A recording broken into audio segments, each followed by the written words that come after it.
When the auction notice went up for 900 turkeys being culled from a commercial hatchery 2 counties over, most people in Hollis County didn't even glance at it twice.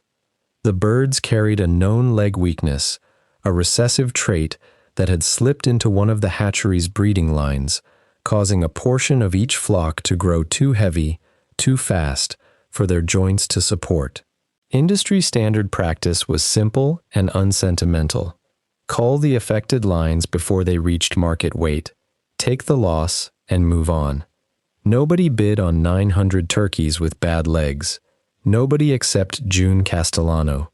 June ran 40 acres on the edge of Hollis County that had, until that spring, been sitting mostly idle since her divorce 2 years earlier left her with the land, a modest equipment shed, and not much else. She had been scraping by leasing hay ground to a neighbor and working 3 days a week at the regional vet clinic, enough to cover the property taxes and not much beyond that. When she showed up at the hatchery's liquidation sale and put in a bid for the entire cull lot at a fraction of what healthy poults would have cost, the auctioneer actually laughed and asked her if she knew what she was buying. She knew exactly what she was buying. She had spent 6 years working veterinary shifts that included poultry orthopedic cases, and she had spent the 2 quiet years since her divorce reading everything she could find about avian leg disorders, most of it out of simple professional curiosity rather than any business plan. What she understood, and what almost nobody else at that sale seemed to grasp, was that a genetic leg weakness wasn't a death sentence for the birds, it was a management problem, and management problems could be solved with the right facility. The hatchery was desperate to clear the cull lot before it became a liability, both financially and in terms of animal welfare optics. Since a commercial operation photographed with hundreds of struggling birds was exactly the kind of story that could end up in front of an inspector or a journalist. June's bid, low as it was, solved their immediate problem, and they were happy to load 900 turkeys onto her trailers within the week. Her neighbors thought she had lost her mind. Turkeys with bad legs, bought in bulk, on a farm that hadn't run livestock in years. The Hollis Farm Bureau newsletter ran a small item about the sale with a tone that stopped just short of mockery. Her ex-husband, who still had opinions about how she ran the property despite no longer having any stake in it, told a mutual friend that June was playing veterinarian with a barn full of cripples and that the birds would be dead within a month. June didn't waste time responding to any of it. She spent her cull lot money, plus most of what remained in her savings, converting her equipment shed into something closer to an orthopedic recovery ward than a standard poultry barn. She installed rubberized flooring throughout, since concrete and hard-packed dirt put uneven stress on joints, already struggling under the bird's body weight. She built low, wide feeding and watering stations so the turkeys wouldn't have to travel far or compete aggressively for resources, since competition and long walks were exactly what accelerated leg failure in affected birds. She adjusted feed formulations to slow growth rates deliberately, trading a few weeks of extra time to market for joints that had a real chance of developing under manageable weight. Most importantly, she began doing something the hatchery's own operation had neither the time nor the individualized attention to do. She assessed each bird one at a time. Some of the 900 had leg issues severe enough that management alone wouldn't help, and she made the hard calls on those early, humanely and without illusion.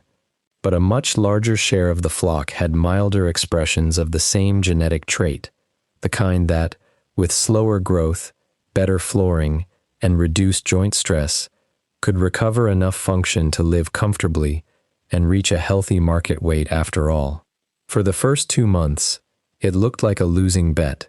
June was up before dawn and in the barn well past dark, adjusting flooring in problem pens, hand-rearing the weakest birds separately, and keeping detailed records on every single turkey's mobility, weight gain, and feed intake, the same kind of documentation habit that had served her well in veterinary work. She lost some birds despite her best efforts. which she expected and had budgeted for from the start. But the survival and recovery rate among the rest climbed steadily, well past what the hatchery's own staff had assumed was possible for a cull lot with this trait. Word of what she was doing spread slowly, the way most things do in a county where everyone still reads the same 3-page weekly paper. A few of her old veterinary clinic colleagues came by out of professional curiosity and left impressed by how methodical her approach had become. Still, most of Hollis County treated the whole project as a curiosity at best, an embarrassment at worst, right up until an unrelated crisis hit the region that had nothing directly to do with June or her birds. A severe cold snap that winter, followed by an unusually wet spring, caused widespread footing and joint problems across several commercial and small-scale poultry operations in the county, completely unrelated to the specific genetic trait June had been managing. Birds raised on hard, frozen, then muddy ground developed leg and foot injuries at rates far above normal. Several local producers, some of whom had quietly mocked June's cull lot purchase months earlier, suddenly found themselves with sick and injured birds and nowhere appropriate to house them for recovery. Standard barns weren't built for rehabilitation, they were built for throughput. June's barn, purpose-built for exactly this kind of problem, was the only facility in the county equipped to help. The first call came from a mid-sized producer who had never given June's project a second thought before, asking, somewhat awkwardly, whether she might be willing to take in a few dozen birds with footing injuries for a few weeks of recovery. She said yes, worked out a fair boarding rate based on feed and space costs, and had the birds walking normally again within a month, using the same rubberized flooring and reduced stress feeding stations she had built for her original cull lot. Word moved fast after that. Within a matter of weeks, June was fielding calls from producers across Hollis County and 2 neighboring counties, all facing the same seasonal spike in leg and foot injuries, all discovering that nobody else nearby had a facility designed for recovery rather than simple production.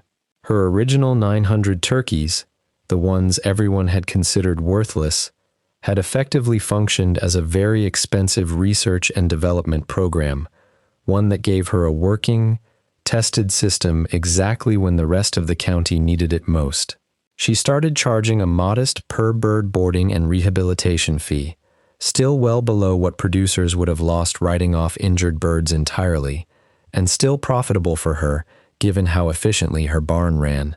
Within that first season, the rehabilitation side of her operation brought in more revenue than the turkeys themselves would have, even accounting for the healthy birds she eventually sold at full market weight to specialty buyers interested in slower-grown poultry.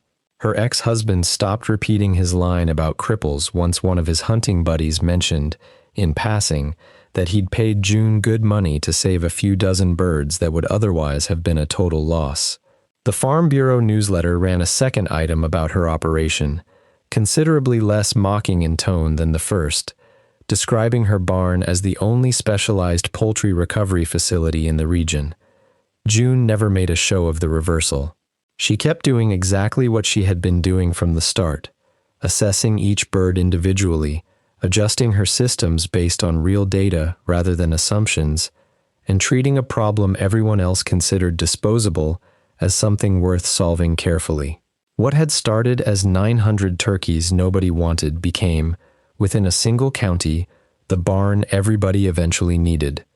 The lesson she occasionally shared with other small producers who asked how she'd pulled it off wasn't really about turkeys or broken legs at all.